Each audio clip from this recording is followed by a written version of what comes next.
네, 그러면 이번에는 그 5가지 트렌드 가운데서 이제 두 번째로 제시한 맞춤형 개인화에 대한 이야기를 좀 나눠보시죠. 이건 어떤 뜻입니까? 뭐 구독 경제를 뜻하는 거고요. 아, 디지털 형태의 맞춤 컨텐츠나 맞춤형의 뭔가 이 제한된 서비스 이런 걸 뜻합니다. 예. 근데 이 구독 경제라는 게 그 가끔 이제 애매할 때가 있는데요. 네. 그러니까 쉽게 얘기해서 그냥 뭐 이거 뭐 거창하게 구독 경제라고 하니까 그냥 맞아요. 구독 경제지 그냥 우리 그냥 뭐 맞아요. 사는 거 뭐 의미가 있나요? 우리도 구독했고 이미 신문도 구독하고 네, 있는데 신문도 그냥 그렇게 봐왔고 이제까지. 정수기도 구독했고. 네. 네, 맞아요. 도대체 그 구독 경제라는 화두로 새롭게 뭔가 달라진 것처럼 자꾸 이렇게 언론이라든가 이런 데서 표현을 하는데 과거에 우리가 사용하던 서비스와 뭐가 다른 건가요? 요즘 나오는 그 구독 경제 정확하게 특징은? 다른 것 뾰족하게 하나는 예를 들어서 OTT 서비스입니다. 넷플릭스 같은 거. 넷플릭스나 마차 뭐 이런 식의 OTT 서비스가 달라진 거고 그다음에 또 하나는 뭐 이렇게 가구나 이런 것들도 구독으로 하는 경우가 있는데 그게 일반화되지는 않았기 때문에 근데 사실 저희가 이제 조사를 해보면 그래서 역설적인 게 용어를 이해하는 사람들은 10%가 안 돼요. 10% 내외. 이거 뭐지? 근데 서비스를 개별적으로 제시하고 물어보면 90%가 이미 하고 있어요. 정수기부터 해가지고. 이미 오래된 서비스인데 그걸 이제 서브스크립션 그 이코노미라고 해가지고 말을 이제 멋지게 만들었을 뿐이죠. 네.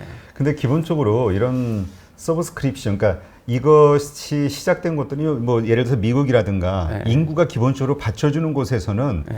왜냐면 이 구독 경제라는 그러니까 이게 이 회원제 분할 이게 이익이 되게 폭이 작잖아요. 그렇죠. 그러니까 이익이 작다는 거는 그만큼 규모의 경제가 일어나야 되는데 그만큼의 요 서비스를 요 한정된 요 서비스를 이용하는 고객의 숫자가 많아야 되는데 네. 모든 사람이 그걸 좋아하진 않고 보통 인구 대비 몇 %, 정도가 이런 거 좋아하잖아요. 그렇죠. 대부분. 그러니까- 한국에서 이게 성공하겠느냐. 맞아요. 정확하게 보셨네요. 그게 답니다, 사실은. 근데 그러니까 사실은 구독 경제가 미국에서 등장한 거는 그만큼 이제 대형의 대중시장, 소비시장이 없어졌다는 거예요. 니치 시장만 존재하는 거고 디지털 경제로 전환되면서 사람들의 데이터를 활용해가지고 취향을 딱딱 집어서 하기가 되게 편해졌잖아요. 빅데이터로. 그렇죠. 그러다 보니까 이게 사람의 노력을 최소화하고도 시장을 만들어낼 수 있다는 자신감 때문에 이게 구독 경제를 묶은 거지. 그 과거의 경험으로 이미 구독하고 있는 경험이 있기 때문에 완벽하게 새로운 시장이 등장했다 이렇게 보기는 좀 어려울 것 같아요. 근데 조사를 해보면은 되게 흥미로운 게 구독 경제를 통해 가지고 이제 소비자들이 얻고자 하는 게 뭐냐 이게 훨씬 중요한데 핵심은 다양한 경험입니다. 근데 다양한 경험 너무 일반적인데 생각할 수도 있어요. 다양한 경험이 왜 구독 경제를 연결되냐면 돈이 없기 때문에 그래요. 그러니까 다양한 경험을 제한된 자원에서 다양한 경험을 얻는 방식이 그 여러 가지 써보고 싶다는 거잖아요. 그러니까 여러 가지 하려면 시간도 아껴야 되고 돈도 아껴야 돼요. 이게 다 연결되는 개념입니다. 그래서 구독 경제 서비스, 구독 경제라고 해서 막 뜬다고 해서 다 들어갈 건 아니고 왜냐하면 이제 거기에 찾아보면은 구독 경제 상품들이 뭐가 있냐면 아시죠? 명품 무슨 액세서리 대여도 있어요. 잠깐 빌려주고 이제 월 얼마 받겠다는 거고 옷도 있고 여러 가지가 있는데 그 소비자들 동선을 한번 고려해 보셔야 됩니다. 뭐 결론적으로 말씀드리면 그거 다 잘 안 될 거예요. 네. 그러니까 그 사실 이제 저는 그 스타트업 벤처 기업들 이렇게 발굴하고 투자하고 이제 지원하는 그런 일들을 하다 보니까 관련된 회사도 하나 발굴해가지고 한번 지원을 했던 적이 있었어요. 서브스크립션 화장품 쪽. 이게 뭐 어떤 문제가 생기냐면은 시장이 작으니까 가지고 있는 돈이 작잖아요. 소비자는 내가 내는 돈 이상의 물건, 그렇죠. 경험을 맛보길 원하잖아요. 그러면 처음에는 소비자 만족을 위해서 출혈을 해야 돼. 기업 입장에서는. 맞아요. 그 다음에 두 번째는 일단 고객이 있어야 되잖아요. 그 고객을 확보하는 데 들어가는 마케팅비가 너무 많이 들어가는 거라. 그렇죠. 그러니까 이거는 그렇다고 해서 나오는 그 결과물이 고객의 숫자가 혹은 거기서 나오는 부가가치가 얼마 안 된단 말이에요. 그러니까 이거는 어마어마한 돈을 정말 어마어마하게 쏟아부어야지 뭐 어느 정도 이게 한국의 그 미미박스 대표적이잖아요. 하지만 그 돈을 수십억 수백억 쏟아부어도 아직도 적자일 거예요. 마켓컬리도 비슷하죠. 그러니까 이러한 것들, 그러니까 우리가 그 뉴스라든가 이런 데서는 어떤 새로운 비즈니스처럼 이게 참신하게 이렇게 얘기하는데 그거 보고 또 사업 뛰어드는 분들도 많단 말이에요. 이게 앞으로의 미래다 해가지고. 그렇죠. 근데 그거는 기대일 뿐이고 사실 현실로 오면은 좀 냉엄한. 그러니까 현물을 다루는 구독경제 서비스는 좀 이렇게 조심해야 될 필요가 있습니다. 사실 디지털 경제에 딱 최적화된 아이템이에요. 구독경제는. 그러니까 그거는 인력이 최소화되고 알고리즘으로 만들 수가 있기 때문에 그다음에 거기는 제작비가 많이 들어간다고 하지만 그거는 데이터로 계속 쌓이는 거예요. 그렇죠. 언제든지 재생돼 가지고 다시는 새로운 콘텐츠로 사람들한테 선택받을 가능성이 매우 크기 때문에 디지털 경제 쪽으로 포커스를 맞추는 게 좋겠고 수만 사카르라고 되게 유명한 컨설턴트가 있어요. 세계적으로. 이 사람이 이제 썼던 책 중에 이제 위대한 기업은 고객의 이제 니즈에 집중한다 뭐 이런 책이 있는데 거기에 보면은 이 사람이 중요하게 보는 게 개인화가 되게 중요한데 맞춤형 개인화가 되게 중요한데 쌓아야 된다고 얘기를 해요. 그러니까 이 사람이 대단한 최근 데이터로 보면서 컨설팅 해줄 때 뭐냐면 너무 잘 아시겠지만 마케팅 하는 사람들이 우러러 보는 회사가 하나 있어요. P&G. 그러니까 P&G가 마케팅 프로들을 마케팅 사관학교라고 불리는 데인데 엄청난 그 브랜드들을 가지고 그렇죠. 있죠. 거기 있던 P&G가 글로벌에서 인도나 중국에 다 철수했습니다. 사업 실패했거든요. 왜냐하면 현지화에 실패했어요. 현지화 개인화 실패했는데 핵심이 가격을 싸게 못 맞췄어요. 그러니까 스만 사카르가 주장하는 건 뭐냐면 맞추면 개인화 중요한데 무조건 싸야 된다고 얘기를 해요. 왜냐하면 그 구독 경제의 핵심은 MZ 세대를 뚫어야 되는데 밀레니얼 세대하고 Z 세대 얘네들이 돈이 없기 때문에 가격에 대단히 민감합니다. 일정 수준 이상의 돈을 지불하지 않아요, 아예. 디폴트로 가격이 싸야 되니까 명품 액세서리 이런 것들을 걔들이 하려면 시장 말씀하신 대로 만약에 들어간다라도 시장이 너무 그 작아서 가성비가 떨어지는 거죠. 제조사 입장에서는. 그렇죠. 네. 그리고 일단 또 그 경쟁이 치열해지기 맞습니다. 때문에 네. 서로 제살깎 그 조그만 시장 가지고 서로 제살깎기 경쟁 그리고 고객은 조금 더 할인 쿠폰을 주는 쪽으로 메리트 주는 쪽으로 언제든지 옮길 수가 있는 거거든요. 충성도가 너무 낮더라고요. 그렇죠. 네. 그러니까 이러한 것들, 그러니까 이제 구독 경제가 화두로는 떠오르지만 그러나 그러니까 소비자 입장에서는 아 이거 좋은 기회일 수 있겠죠. 저렴하게. 그러나 비즈니스 하는 그 사업자 입장에서는 만만치 않죠. 만만치 않고 그다음에 구독경제 관련돼서 하나만 더 말씀드리자면 되게 그 흥미로운 부분이 그 아까 말씀드렸던 구독경제를 이용하는 대중소비자 핵심 니즈가 경험의 확장, 시간 절약 있잖아요. 그렇죠. 시간이 없어요. 시간 부족자들이 늘어나고 있는 거랑 관련이 있는데 잘 보시면은 올해 집에 있는 시간이 급증했어요. 정말. 급증하면서 집안일을 하는 사람들이 너무 많아졌거든요. 그러면서 나타나는 현상이 뭐냐? 이게 특정한 분의 이제 책을 뭐라 그런 건 아닌데 마켓컬리 인사이트라는 책이 있어요. 김남도 교수님이 썼던. 우리 방송 나오셨는데. 아 그래요? 거기 이제 김수아 대표님하고 대담한 그 책 제가 되게 재밌게 봤습니다. 거기 네. 보면은 코로나19에 가장 최적화된 아이템이다 이렇게 얘기를 하셨는데 그게 뭐냐면 구독경제 상품에서 그 마켓컬리가 최적화돼 있다고 봐야 되는데 최근에 자료를 찾아보시면 마켓컬리 힘들어요. 왜냐하면 사람들이 이게 새벽 배송은 시간을 아껴주는 거거든요. 근데 기본적으로 사람들이 여기서 장을 봅니다. 예, 가까운 데 나가서 장을 봐요. 그게 되게 중요해졌고, 이 장을, 가까운 데 나가서 이 장을 보기 시작한 현상 중에 하나가 저희들 책에 보면 데이터에 나오는 게 지역 상권이 갑자기 거기, 자기 2km 이내 반경의 카드 결제 비율이 급증했어요. 아, 이거랑 관련이 직접 돼 있는 게 뭐냐면 당근마켓이 대박이 난 거예요. 당근마켓. 당근마켓은 기본적으로 이전의 중고거래 사이트랑 관련이 뭐가 다르냐면 당근마켓은 판매사든 그걸 구매하는 사람이든 GPS 인증을 받아야 됩니다. 그러니까 보통 이전에 중고거래에서 가장 사고가 많이 났던 게 서울 어디서 만나요? 뭐 당산역에서 만나요? 어디서 만나요? 이렇게 했는데 알고 봤더니 이 사람 강원도 사람인 거야. 인증이 안 해주잖아요. 근데 중간에 크루 같은 거, 인터크루 같은 걸로 이렇게 그 비용 인증도 안 해주니까 이거를 완전 손실을 그 구매하는 사람이 끌어안아야 되는데 당근마켓은 GPS로 거리를 인증이 받아야 돼요. 그러니까 이게 무슨 얘기냐? 물론 중고거래가 늘어나는 거랑 또 다른 트렌드가 하나 있는데 어쨌든 이게 무슨 얘기냐면 사람들이 지역에서 머물고 시간이 늘어남으로써 구독경제에서 시간을 아껴주는 서비스가 확장될 가능성이 조금 줄어들었어요. 예전에 비해서. 마켓컬리가 5월 이후에 매출이 사실 좀 줄어들었고요. 아, 그래요? SSG가 훨씬 늘었습니다. 쓱. 예. SSG부터 해가지고 인근의 마트가 조금 늘었어요, 오히려. 아. 그러니까 그걸 잘 생각해 보셔야 됩니다. 구독 경제는 완전히 소비자들의 삶의 동선에 최적화되어 있는 상태에서 기회를 발견해야 돼요.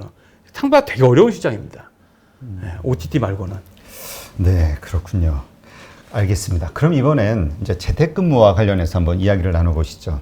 일단 재택근무와 관련해서는 미국의 뉴스들을 보면은 뭐 구글이라든지 페이스북이라든지 그 직원들 뭐 재택근무 이렇게 뭐 계속 영구적으로 하게 하겠다 이런 뉴스들이 나오면서 이게 대세처럼 보이거든요. 네. 그런데 한국에서 실제로 보면은 한국도 뭐 그렇게 돼간다 이야기는 나오는데 또 이야기 현장의 이야기들 들어보면은 또 그렇게 활발한 것 같지는 않고요. 아, 그렇죠. 이게 이제 꼰대적 마인드가 있는 관리자나 직장 선배들이 계시죠. 내 눈앞에 안 보이면 안 보이면 불안해. 일 안 할 거야 이런 생각 있잖아요. 저희 조사에서 나와요. 딱. 아, 그래요?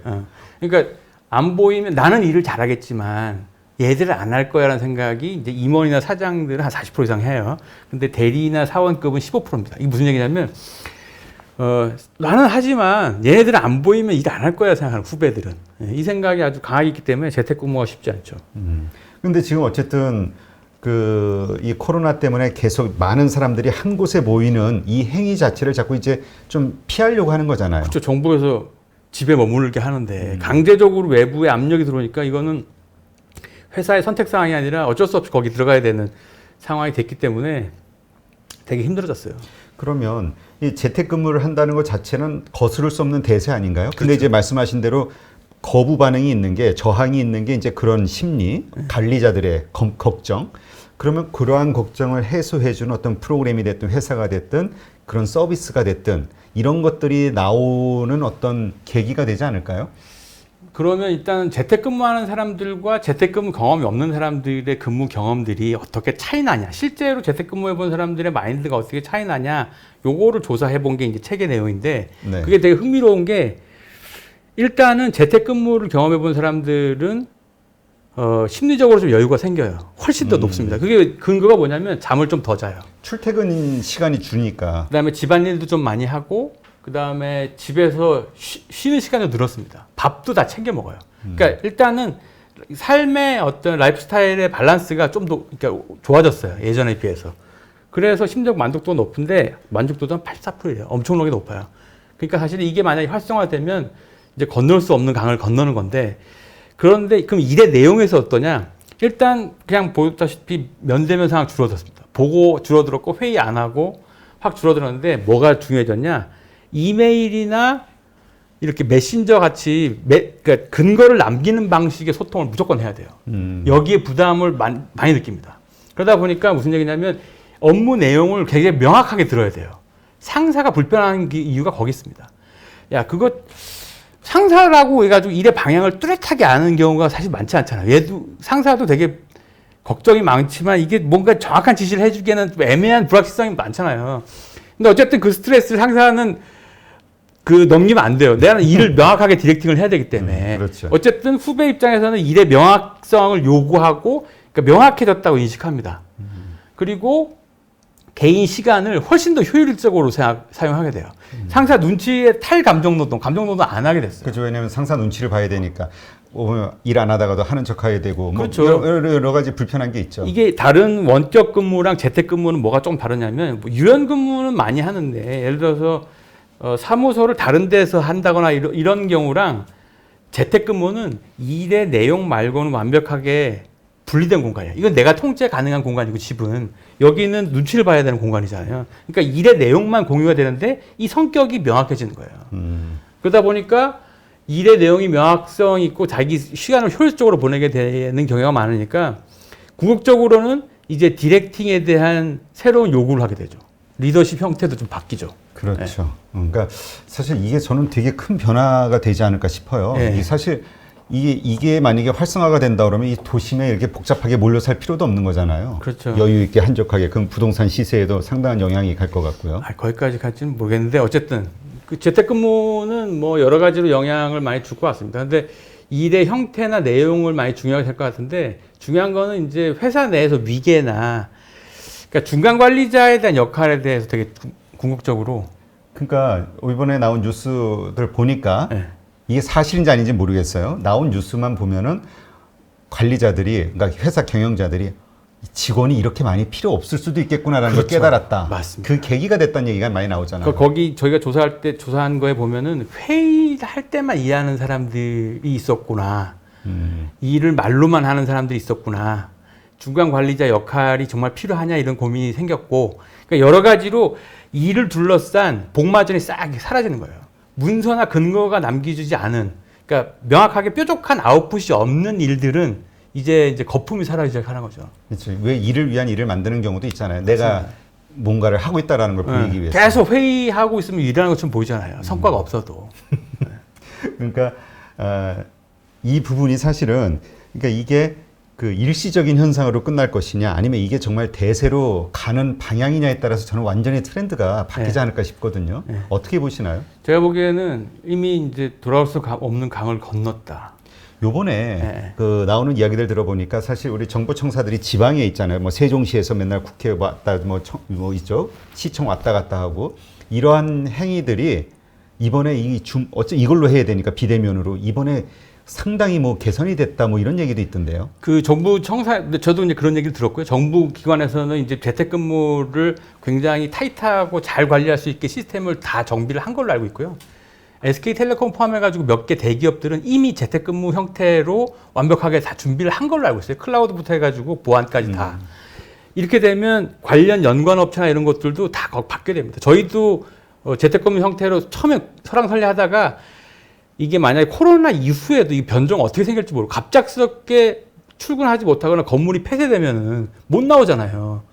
이 불확실성을 시스템적으로 해결하기 위해서 여기 선제적으로 적용하는데 재택근무 시스템들이 개인별 다 OTP도 이제 지급받고 그 되게 비싸던데 그렇게 준비를 하고 있는 걸로 알고 있습니다.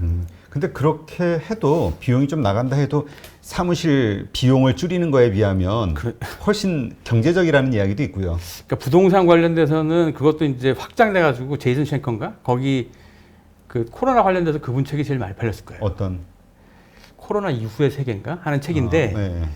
저는 뭐 별로 재미없게 봤습니다. 근데 거기 그 제이슨 쉔커라는 미래학자 얘기로는 부동산에 영향을 줄 거다 이런 얘기를 해요. 근데 저는 그게 급격하게 한국 사회에 올 거냐 그건 한번 생각해 봐야 될 것 같아요. 네, 한국 사회는 그 좀 특이한 게 있는 것 같아요. 일단 사람들 자체가 집단적으로 모여 살잖아요. 예, 외국은 이렇게 막 흩어져서 사는데. 제이슨 쉔커가 보는 데는 미국 사회는 뉴욕의 밀집도가 떨어지기 때문에 그 사람이 보는 관점에서는 부동산에 직접적 영향을 줄 거다라고 하고 제가 알기로는 그 이후에 실제로 부동산 데이터도 그렇게 나온 걸로 알고 있어요. 네. 그러니까 하여튼 우리가 지금 흐름을 봐야 되는 거는 이 재택 문화, 이 재택 근무가 활성화된다는 건 원격 근무도 같이 덩달아 가는 거니까. 그렇죠. 네. 그러니까 이와 관련된 어떤 관리 시스템 이런 것들이 어떻게 좋은 것들이 나오느냐에 따라서 이 확산 속도가 더 빨라지겠네요. 그렇죠. 재택근무는 개인한테는 근데 그게 이제 조금 걱정되는 거는 스트레스도 상당히 큽니다. 저희가 재보면 10명이 9명이 이게 아웃풋을 만들어야 되는 데에 대한 스트레스가 있어요. 재택근무자들이. 그러겠네. 왜냐하면 정말 결과물이 없으면 결과물이 없거나 근거가 없으면 노는 게 되거든요. 그러니까 이제 이 스트레스가 직장인들한테 상당히 있고 근데 반대로 보면 저희가 작년까지 계속 관심 있게 추적 조사를 해온 게 기획 워커들이 했어요. 자유직 직업들. 그게 이제 소속이 없어서 불안하지만 시간 선택할 수 있고 공간이나 이런 것들에 대한 자율로 선택권이 있다는 건데 재택근무가 그 장점을 일부 수용하거든요. 그래서 만족도가 80%가 넘었기 때문에 이거 경험률이 2016년도에 저희가 재보니까 직장인 1000명 중에 한 7.5%였어요. 네. 올해 5월 달에 한 20.6%, 21% 정도 됐거든요. 6월 달에 30% 넘습니다. 그러니까 경험을 해볼수록 좋아지는 거죠. 급증하는 거죠. 이 추세로 보면 경험한 사람들 만족도 높으면 이게 다시 돌아가기 쉽지 않죠. 계속 반복적으로 요구할 거예요. 그러니까 이게 그 페이스북이나 구글에서 그 영구적으로 이걸 하겠다, 네. 재택근무를 하겠다라고 한 그 이유가 사람들이 경험해 보니까 좋아서 멀리서 나 그냥 집에서 근무하는 직업을 찾을래 이런 생각을 하니까 그렇죠. 인재들 확보하기 위해서 그렇죠. 그 정책을 내놓은 거라고 하더라고요. 그렇죠. 그러니까 한국도 그런 식으로 가겠죠. 유능한 사람일수록 먼저 그런 선택을 하겠죠. 그렇죠. 그래서 재택근무라는 게 기본적으로 사람한테 자율권을 주는 경향도 많고 탈감정 노동되는 아까 말씀드렸던 것처럼 한국 사회가 상당히 사실 인간관계에서 위계가 중요하고 그렇죠. 억압적이기 때문에 이런 욕구 더 크다고 이제 보여집니다. 개성이 더 살아날 수도 있을 것 같아요. 왜냐하면 우리가 조직에 있으면 막 이렇게 이건 안 돼. 우리가 이렇게 조직 내부에서 검열당하면서 이렇게 막 이렇게 변화되는 것들이 있잖아요. 네네. 수정되는 것들이. 자기의 아이디어나 뭐 이런 것들이. 근데 이제는 그냥 원천이 다 이렇게 다 드러나는 거잖아요. 그렇죠. 누구에게나. 이메일을 사장한테 보내면 되는데 왜 과장님, 차장님, 부장님, 상무님 거쳐가지고 가야 되나 뭐 이런 생각도 하게 되는 거고. 하여튼 재택근무가 조금 더 활성화됐을 때 어떤 일들이 펼쳐질까? 예. 근데 다만 이제 체계에서 제안하고 있는 거는 역설적으로 이제 다시 회식이 필요할 때다. 인간관계를 좀 이게 왜 그러냐면 이게 재택근무 형태로만 일이 계속 진행되면 너무 느슨해요. 소속감이라는 게 그렇죠. 존재하지 않고 그 다음에 이제 그 텍스트 위주로 커뮤니케이션 하는데 그러면 컨텍스트를 자꾸 놓칩니다. 그러니까 필연적으로 전화도 해야 되고 얼굴도 보고 얘기를 해야 돼요. 그러니까 이게 종합돼야 이 사람이 오타가 난 거구나 이렇게 읽지 안 그러면 액면으로 텍스트 그대로를 오해할 가능성이 있기 때문에 그렇죠. 그 사람들이 가장 그 문자 주고받고 하다가 오해를 많이 맞아요. 하잖아요. 근데 이 사람이 대표님 너무 바쁘셔서 이렇게 보냈겠구나 이런 맥락을 이해하려면 이전에 관계가 있어야 돼요. 컨텍스트를 이해해야 되는데 그게 없는 상태에서는 텍스트로만으로 소통이 되면 안 돼서 제가 보기에는 역설적으로 팀 회식이라는 게 이제 스트레스였는데 과거에는 이전에는 그 부서원이나 팀원들 중심으로 해가지고 충분한 소통이 될 수 있게 좀 뭐 방역을 한 상태에서 그러니까 필요하다. 그 단순히 그냥 어디 뭐 회식하면 우리 보통 술 마시는데 저녁 먹으면서 그런 관계가 아니고 그런 게 아닌 뭔가 이제 뭔가 그런 모임이나 오프라인 관계가 재탄생해야 된다. 우리 얘기를 그럴 수 있을 것 같은데요. 네. 뭐 분명히 뭔가는 그 뭐랄까 서로의 그 유대감을 그렇죠. 끈끈하게 만들어줄 수 있는 어떤 형식이 됐든 방법이 나와야 될 것 같아요. 그렇죠. 알겠습니다. 하여튼 이 재택근무는 참 많은 걸 생각하게 하는 것 같아요. 네. 그리고 요거에 따라서 정말 뜨는 산업, 사실 뭐 그 뭐라 그럴까 회사 관리와 관련해서 그 여러 업종들이 많이 있잖아요. 이런 것들이 사실은 다 대체가 될 수 있는 거니까. 그렇죠. 너무 어마어마해서 예, 하여튼 이 분야는 정말 좀 많이 생각해야 될 것 같아요. 그다음에 이제 코로나 리더십에 대해서도 다루셨는데요. 네. 이건 무슨 얘기입니까? 그게 이제 결과적으로 보면은 사람들이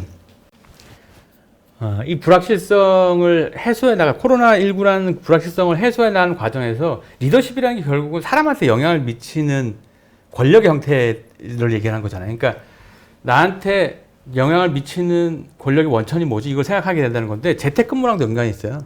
예전에 회사를 보면은 카리스마 있는 상사들을 되게 좋아했어요. 예를 들면은 왜냐하면 이게 우리 상무님이나 뭐 다 이사님이 얘기를 하면 멋있어. 근데 근거는 별로 없어. 어쨌든 좀 멋있어. 뭐 이런 식으로 얘기를 잘 들었다가 근데 이제 잘 생각해 보면 이분의 말이 설득력이 있었던 이유는 사람들이 많은 데서 시선을 받잖아요. 근데 그렇게 보면 기본적으로 나는 저 사람을 보고 있고 내가 보고 있는 여러 명이 있다는 걸 동시에 인식하면 생겨요. 재택근무는 거의 1대1 커뮤니케이션입니다.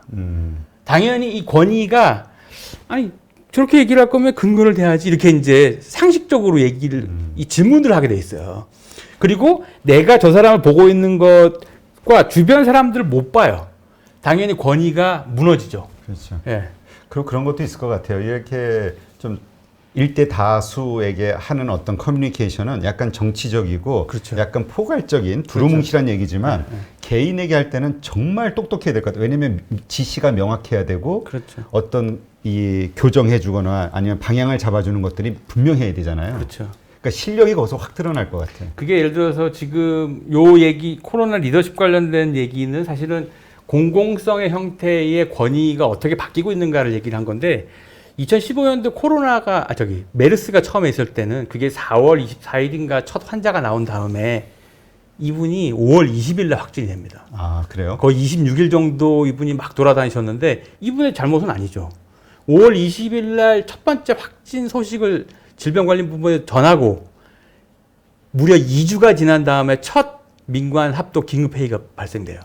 그 다음에 메시지가 뭐냐면 멸균되지 않은 낙타유 드시지 마세요.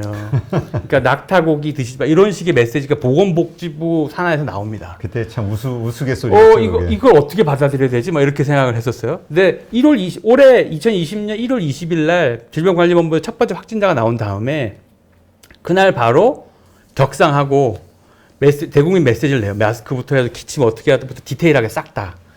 그 다음에 사람들이 내 일상과 관련돼 있으니까 지금도 하루에 수십 번씩 문자 메시지 나오잖아요. 약간 과잉된. 그러니까 사람들이 생각하기로는 자기 일상과 관련된 이 불확실성을 좀 과잉에 가까운 정보로 그러니까 선택할 수 있게 해주는 거예요.